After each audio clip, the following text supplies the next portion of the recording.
most of the 90s, shouting angry ditties and expletives at audiences coast to coast. It was an amazing way to resolve the anger of an abusive childhood. Nothing like people screaming, yelling, clapping, and sometimes moshing to give a girl a little validation. That was the fun part of the band. The side no one got to see were the hours of hard work, making endless phone calls, sending out mailings of CDs, press kits, booking tours, and helping the small label we were signed to promote our records. 3/4 of the band helped with these tasks. But I let band management become my full-time job.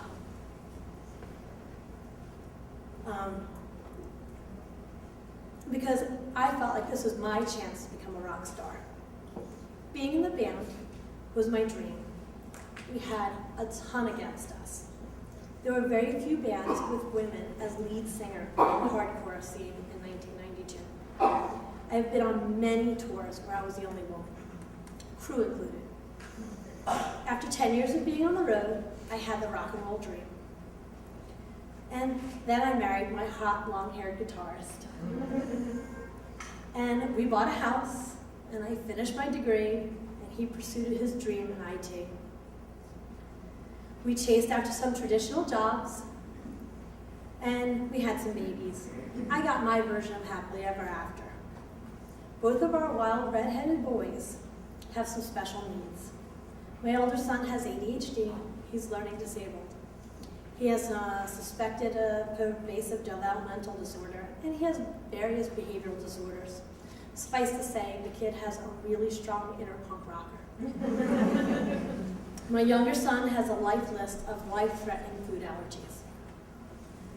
I remember when both were first being diagnosed, more than one person told me, they don't have cancer.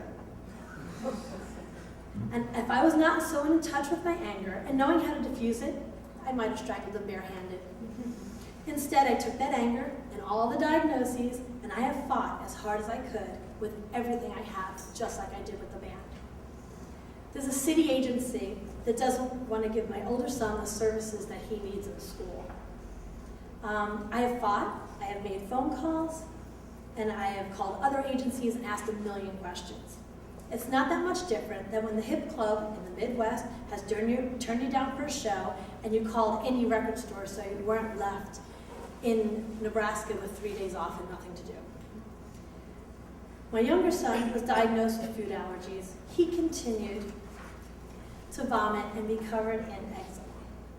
We went to an allergist and she told me my son's skin condition was topical and it wasn't a food allergy and he has to have GERD or something.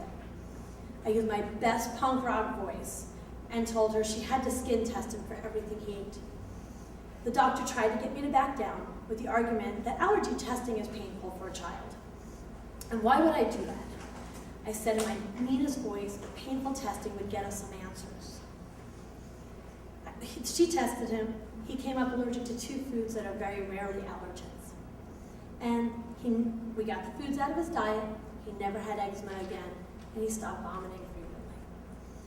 And putting the young child through that testing was worth it, and she lost my son as a patient that day.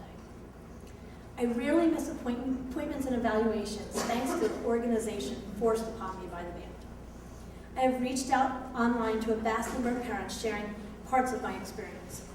I read their blogs and I gain knowledge on what's appropriate for the school to do in regards to IP meetings and 504 plans. The bloggers discuss new treatments and theories.